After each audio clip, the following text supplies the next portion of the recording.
Okay, so I think now we can move on to the next talk. So we'll thank Giuseppe again. And Thank you. Thank you very much. So now we move back to Korea, and our final speaker of the symposium is Professor Joonwoo Bae from KAIST, and he will. Professor, could you try to share your slide? Yeah.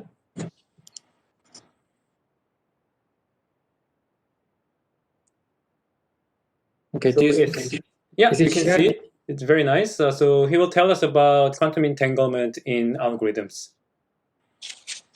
Okay, so first of all, I'd like to thank the organizers for giving me this opportunity. So when Daniel asked me to give a talk, yeah, I was a little bit occupied and I forgot to put certain words here. So the actual title today is this one. So entanglement pursues information flow in quantum amplitude amplification and algorithms. Okay? And this work is based on collaboration with Hyuk Jae, student in my group, and Sudip Do, former postdoc of mine, but he's now in Madrid, CSIC. And also this work is based on two works. The first one was published in last year, and information theoretic meaning of information flow. And the other one is in preparation. Hopefully we can put the paper soon in the archive. Okay. So there are two parts. So in the first part, I will talk about quantum amplitude amplification algorithm. So we call QAA algorithm.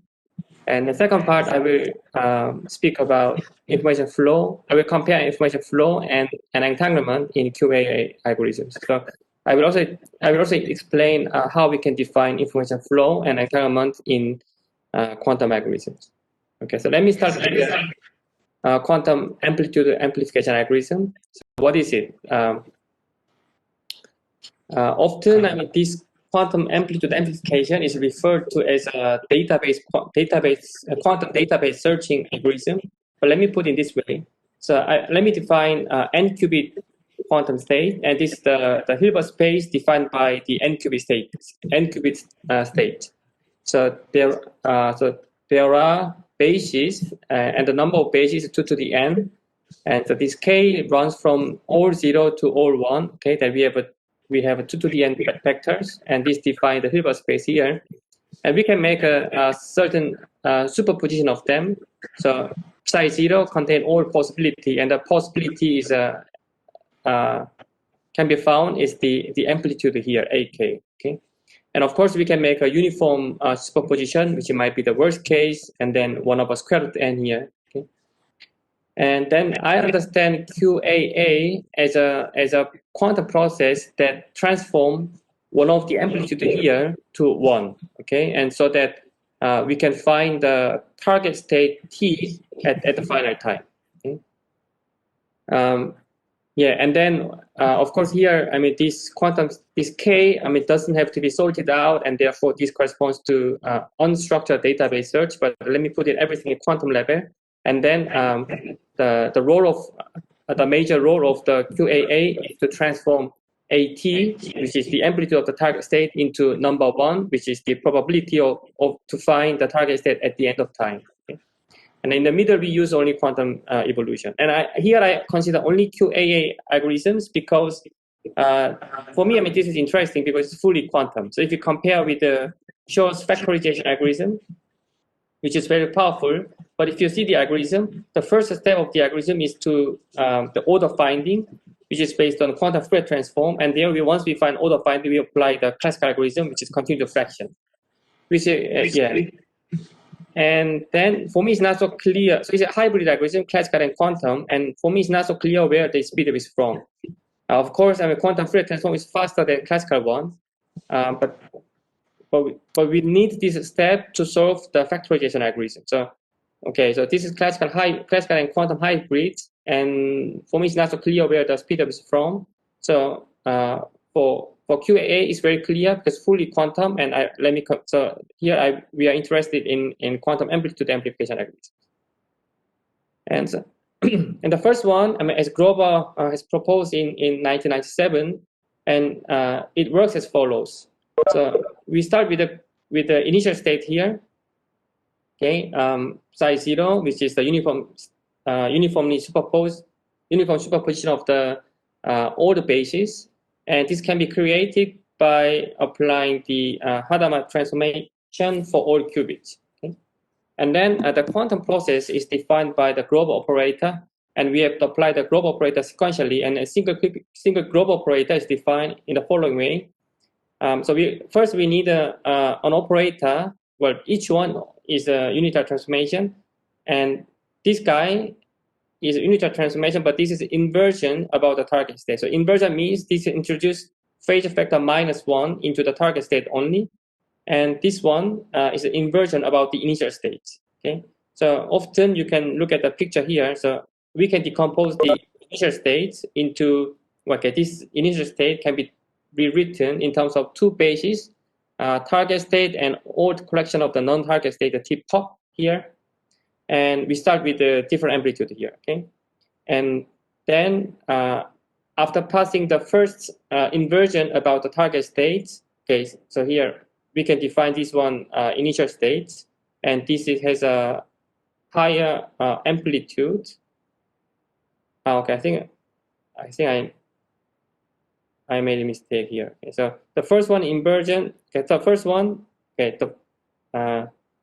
the first operator here introduced the inversion about the target state. Okay, target is here, then inversion, and then and the second operator here introduced inversion about this initial state. So this guy inversion about the target state, and this guy inversion about initial state. So we go here, okay, and then it approached to this state. I think I made a mistake the labeling T and T pop here.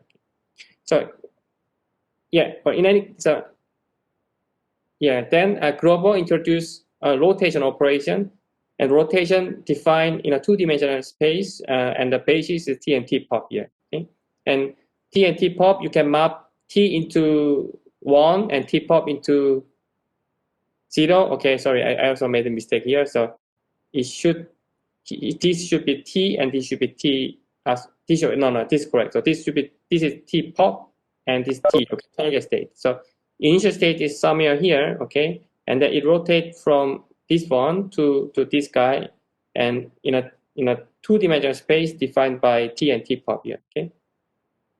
Now, what Grover has shown is that this Grover operator should be applied sequentially about m times, and Grover has shown that this m suffices to be some number proportional to square root n. Okay, and this is so applying Grover operator, and here we need an operator about the target state. This guy, and this guy is applied square root n times, and therefore we have a quadratic speed up compared to classical and best classical and optimal classical one. Okay.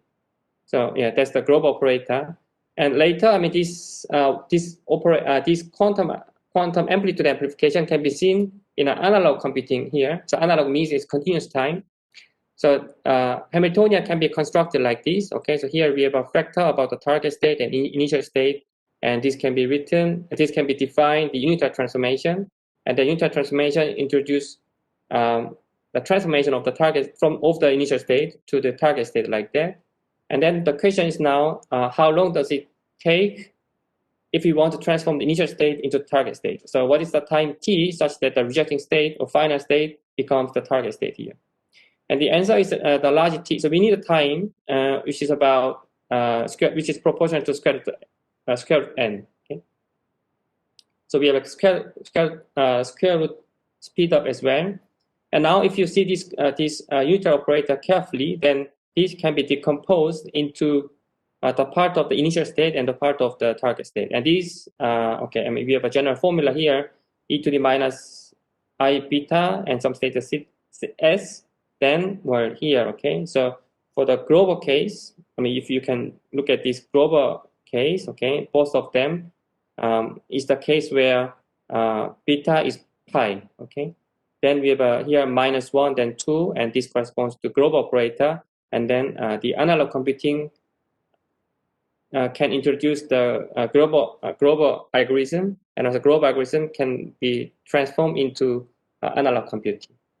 And also there's another way of implementing quantum amplitude amplification, which is adiabatic evolution. So we start with so in adiabatic evolution, we don't use this kind of arbitrary unitary transformation, but we perform adiabatic evolution. So adiabatic evolution means that we don't allow the crossover between energy levels. So in particular, we prepare our initial state in the ground state of the initial Hamiltonian here, okay, and we evolve, and the system evolve in such a way that the ground state is never crossed over to the first excited state. So we always keep the ground state in a ground energy level until the end, where we arrive in the final Hamiltonian, and the ground state of the final Hamiltonian provides a solution. Okay, and the adiabatic condition, okay, this tells us the way we keep the adiabatic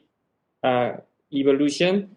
It tells that the time should be slow, such that this is larger than 1 over g square. Okay, g is the gap, okay, this energy gap at time t. Okay, and it turns out that this g square is proportional to, I think I made a mistake here. Okay, so it's a 1 over n. Okay, so 1 over n. Therefore, t should be larger than big O n. Okay, so it's not very nice, but one can devise so-called local adiabatic computation, which means every time, okay, we accelerate our evolution, and the only constraint, and we don't allow the crossover from ground state energy, ground state to the first excited state.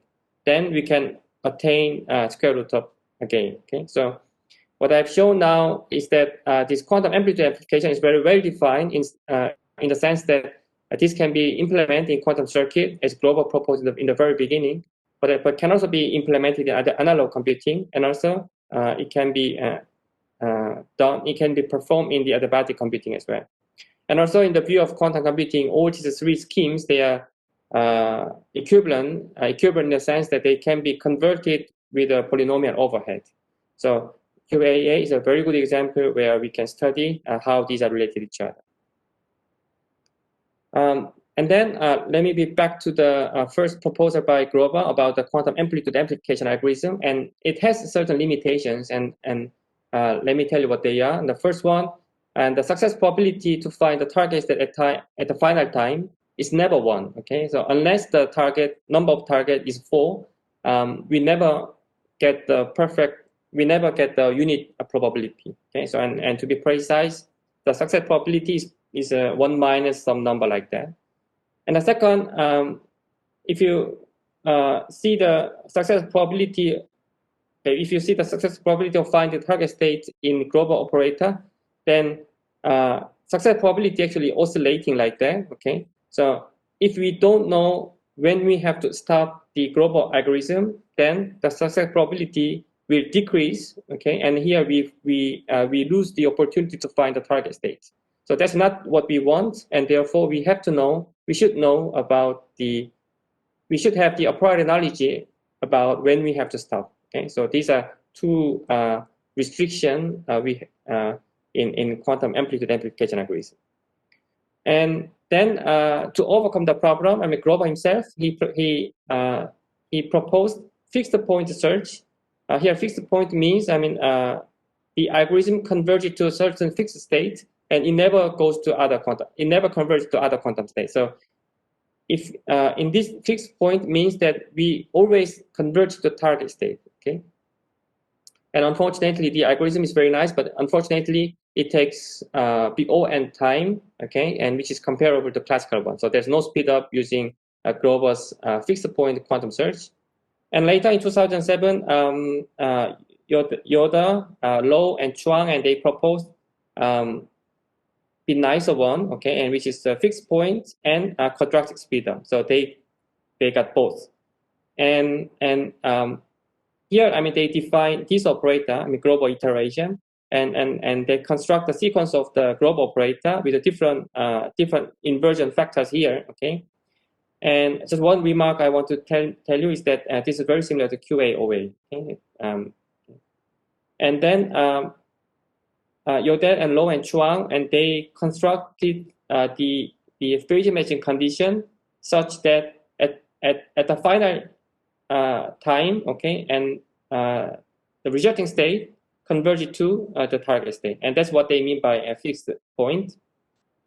And they found interesting phenomena, which is this phase matching condition reproduce the Chebyshev polynomial on this the parameters here. Parameters basically the phase matching condition here. Okay, so this is interesting, and then we made a bit more generalization, and this we provide a fixed point and exact QAA. What is missing in the case of Chuang's algorithm? The state converges to the target state, okay, but it never achieved the unit probability. We can make it as close as the target state, but it never achieved the target state with the quadratic speedup. If you want to have the quadratic speedup and unit probability both, if you want to have the unit probability, then time converge to this big O(n), which is classical one. Okay, so Chuang's algorithm doesn't achieve both at the same time.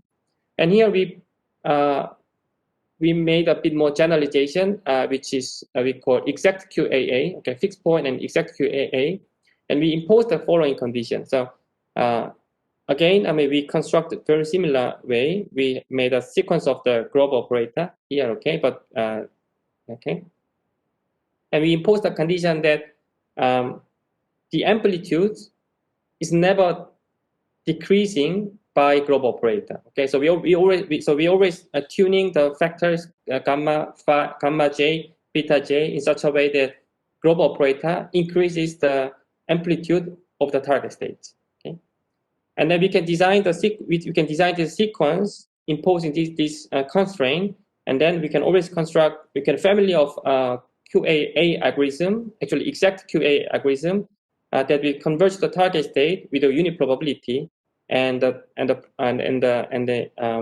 amplitude never decrease. Okay, so this one result, and the second one, we always get the quadratic speedup. Okay, so it's very nice. And if I show you our plot as an example, and you see, this always the success probability increase all the time, never decrease, and it converges to the target state, and we achieve the unit probability. Okay. So compared to original global one, is like oscillating. Okay, success probability is oscillating, and here we don't see such a thing. We always get the increase of the success probability. Okay, and just for your information, later we will compare more. But in the case of Chuang, okay, so this Chuang's fixed algorithm, we can design the algorithm such that we get the probability larger than certain number. Okay, then this should be the final time, then the success probability can increase and decrease, and it behaves in a strangely, and it achieve the final point at the right time we want. Okay? And compared to ours, we never see decrease of the success probability. This is fine, just one small remark. And the last result we could see is that imposing the family of the parameters here, okay, and then we could define many paths from the initial state to the target state. Okay? And global only defined as one line, one path.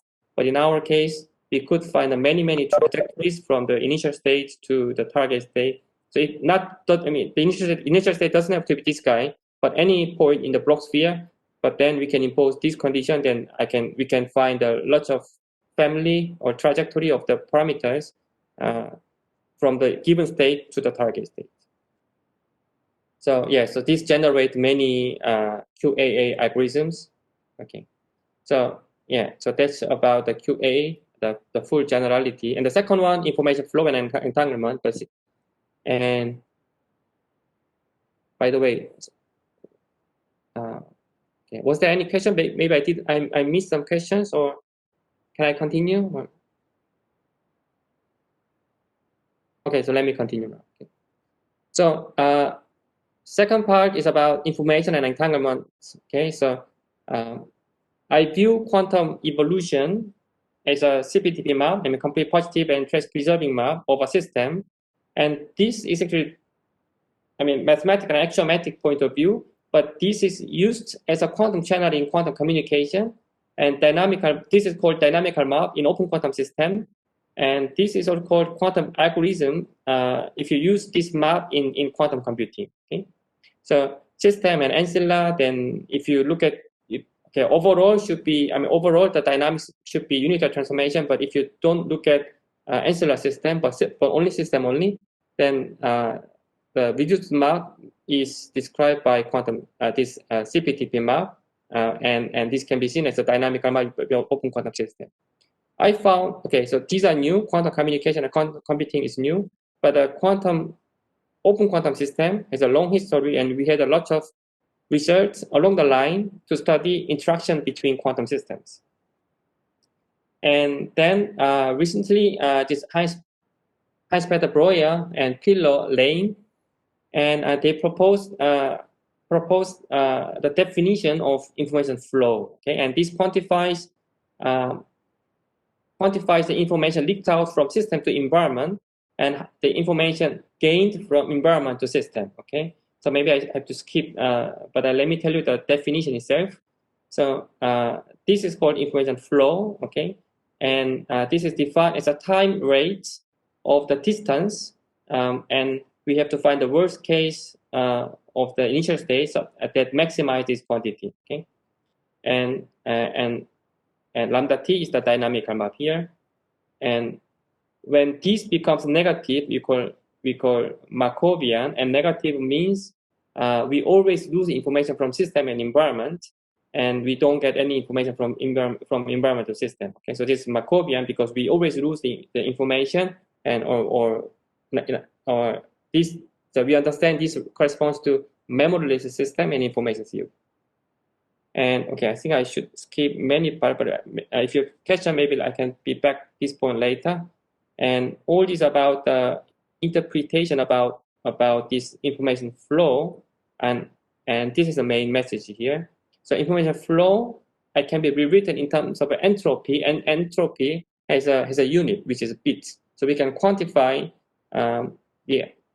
how much information is leaked out from system to environment in terms of bits, and also the other way around in terms of bits. Okay, so now the interpretation is quite clear. And yeah, so be back to this picture, and now let's look at the QAA algorithm again. So first, this global one, original one, discrete algorithm, and then this one is the continuous one. They are equivalent, but in the view of implementation, these are different. Okay, in the physically, this is the analog computation, and this one is a circuit-based evolution. And also adiabatic evolution, as I mentioned in the beginning, we can see this adiabatic evolution. Okay? So what we do, this is a unitary transformation. Unitary transformation for quantum amplitude amplification algorithm. Okay, and then here we want to see interaction between the qubits. Okay, and why do we want to do that? Okay, so let me tell you how I understand this quantum algorithm. So we have initial state all 0, 0, 0, 0 here, okay? And then we run quantum algorithm and quantum searching or quantum amplitude amplification. And finally, we have a target state T1, T2, T3, Tn, and overall we have a target state T, okay? So it's a transformation from separable states or product state into product state, and we apply the unitary transformation here, okay? So for me, it looks like a rearranging of the bit value from all 0 into meaningful 1, which corresponds to target state. So then, to make such a rearrangement of the qubits, there must be lots of interactions here, okay? And this interaction is defined in terms of the CNAT gate, because CNAT is a very element, very essential for universal quantum computation. So CNAT is basically the unit of quantum interaction, and then through the CNAT gate, there must be, so now we want to quantify the interaction between the first qubit and the rest. And then we want to see how much information exchange has happened by the interaction here, okay? So then here's the graph, and P is the success probability for for the global algorithm, okay, and the red one is the information flow, okay. So information flow is really proportional to the success probability in global algorithm, and okay, and this one is in the case of the global algorithm, global's original one. This one is the Hamiltonian evolution, so it's analog computing, and the third one is the adiabatic computation. So we have a continuous line. So they all look quite equivalent, okay. And then we made a larger blocks. So here the first block and two blocks, 2 qubit blocks and 3 qubit blocks and so on. And we have seen very similar behavior like this, okay. So, an entanglement, we looked at the entanglement in this bipartition and so on. Then we have a entanglement generation in the middle, and then it converts to the target, which is product, and therefore we have a zero value entanglement, okay. And it's nice to see this entanglement behavior, but we didn't see any we didn't find that entanglement is a useful indicator for the speed up here, okay. So maybe it's too early to conclude it, but so far, I mean, we couldn't see any useful phenomena from the entanglement. And then we apply this entanglement analysis to other circuit-based quantum algorithm. So the case of Yodel, Low, and Chuang, I mean the fixed point search, entanglement increases here, okay, and decrease surprisingly, and increase again, and converge here, okay. So overall, it looks quite similar to global algorithm, but there is some point where entanglement decrease and increase and changes, okay. And the exact QAA which we propose, it shows very similar behavior to global algorithms, okay. So global is like going up and down, and the algorithm we propose also going up and down, and there's no point where entanglement decreases. And the next information flow in various QAA algorithms. So global's original one is this guy, okay. So the information flow increases all the time until we get the target state. So it's very similar to the behavior of the success probability. And we propose, and our proposed algorithm, they also increases, okay, and then stop at some point, first here. But if you look at Chuang's one, it seems that there is a lot of interaction between system and environment, okay. I mean, there's here system and environment, so among the qubits, because the information flow is extremely increases a lot, okay, and then it converges to some number. So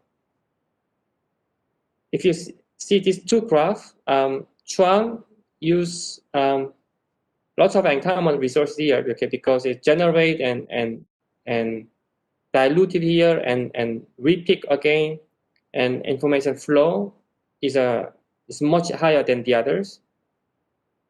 So that's all for that's all. Okay, and the first conclusion, I mean, we provided a generalization of the quantum amplitude.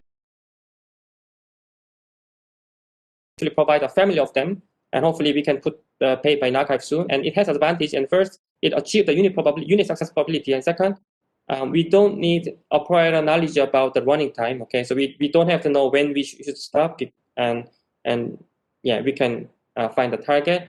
And importantly, all these QAA get obtain the quadratic speedup. And the second, I've shown that information flow is seems to be a useful parameter for the speed to quantify the speed up in QAA algorithms, and therefore we find it very interesting. But at the moment, we cannot make a more interesting interpretations. And so far, we just provide our observation that information flow is proportional to quantum speed up.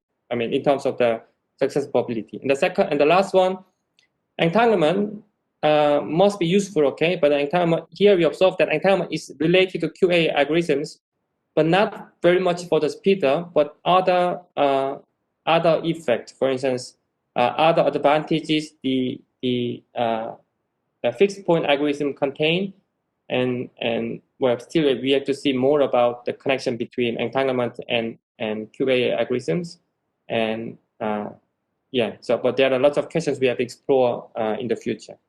And thank you very much for your attention. And that's all for the talk. Okay, thank you very much. Do we have any questions? Yeah, I have some question about the entanglement evolutions within the quantum circuit. So, in order to provide a good solution for a problem that is executed by or computed by a quantum computer, should be showing up as a simple quantum state, right?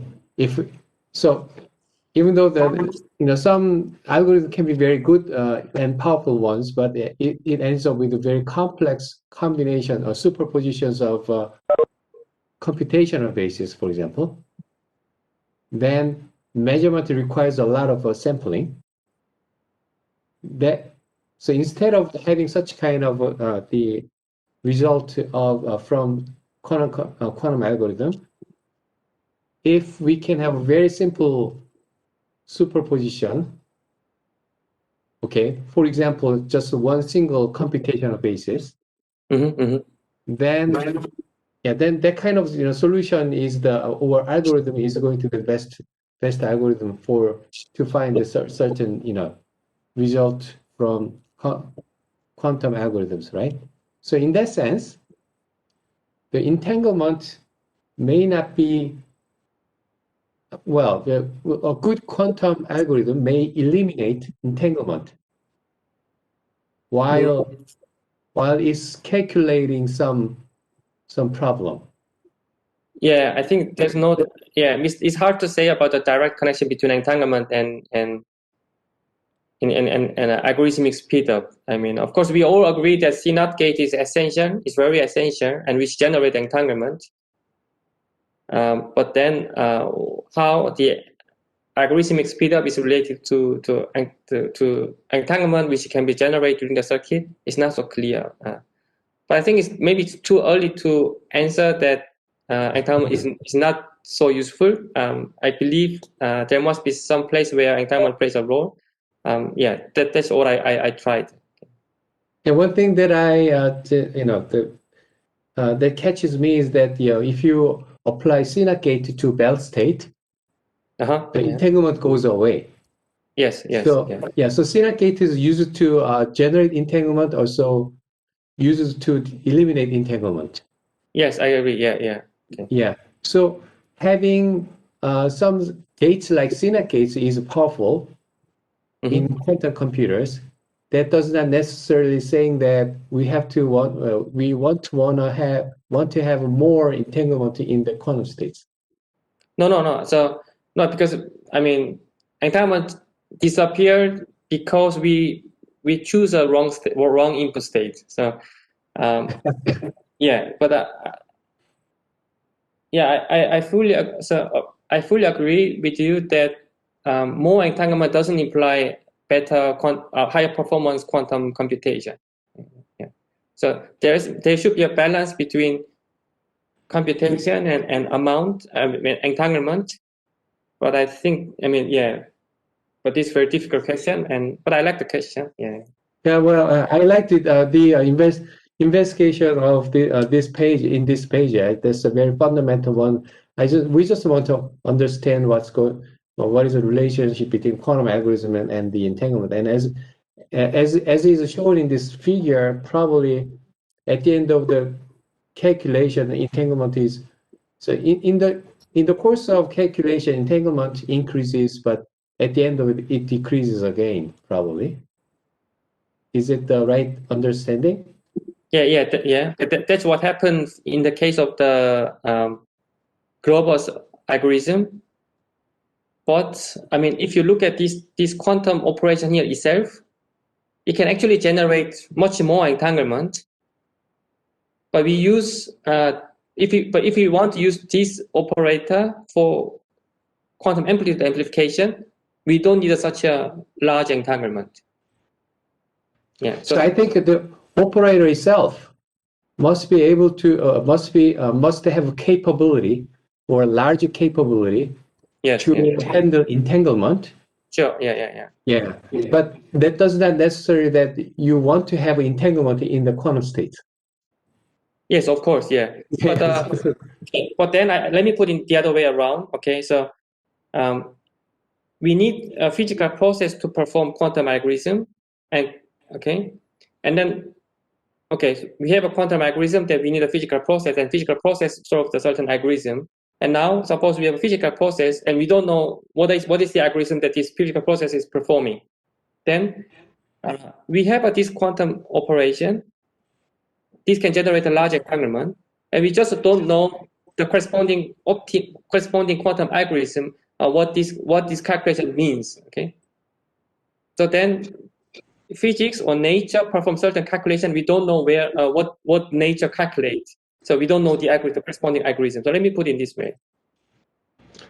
Okay, well, yeah, thank you very much. So I didn't oppose your, observations or, discussion, but I just wanted to bring up some other, the aspects of the looking at this entanglement issue, right? Yeah, I like your question, and I also like the questions I'm enjoying. I'm working on that, because we need many angles to look at the same thing. Okay, then one of the angles provide the next steps, and would be nice. Right. Yeah. I mean, I think what's important to note is that given a Hilbert space, most of the Hilbert space actually entangled state. I mean, like non-entangled state is only like exponentially small subspace of a given Hilbert space. So I mean, like this comment is kind of separate from the amount of entanglement that a quantum circuit generates. But in the course of quantum computation, the states, the Hilbert space that we exploit, mostly it's an entangled state. Yeah. Okay. Well, following your comment, also let me add one more. We are difficult to simulate classical computer, quantum phenomena because of entanglement. Yeah. Exactly. Yeah, exactly. I mean, if there's no entanglement, I mean, if it's fully separable, then the parameters that you need to just describe such a state is only linear in number of qubits. So it's really easy to describe. And then that's only a really small subset in your Hilbert space. Okay. So do you have any more questions? I think because this is the last talk of the symposium, I think it's okay to kind of stick around a couple more minutes to ask questions. Hi, Rudy, do you have a question? Yes, please. Hi, Rudy.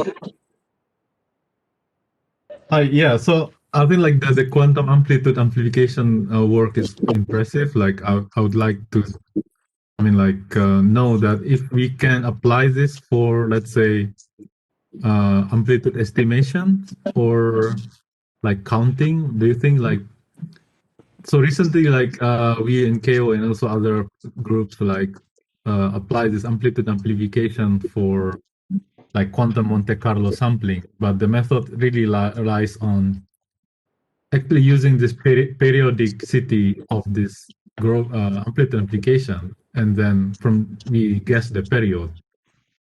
But now that you eliminate the periodicity, so that means how to get this. I mean, like then probably our algorithm will not work. Then I would like to see like how we design a new algorithm that works for your method. Yeah, that's very very good point. Also, exactly the same problem we are thinking of. I mean, I'm aware your counting paper too. Yeah. So, global is always has this error. I mean, this one. Okay, and yeah. So do you think like this will work? Like, can we design something like maximum likelihood estimation or? Yeah, I mean certainly. I mean, we hope that this. I mean, quantum Fourier transform and global amplitude amplification is always the building blocks for other quantum algorithms, and hope that yeah, this can be used to other purposes. Yeah. Thank you. Yeah. I think you gave some comment. Okay. Yeah, but I'm really looking forward for this paper. Yeah, thank you. Okay. Okay, I will reply to your. Okay, thanks. Okay. So any other questions or comments?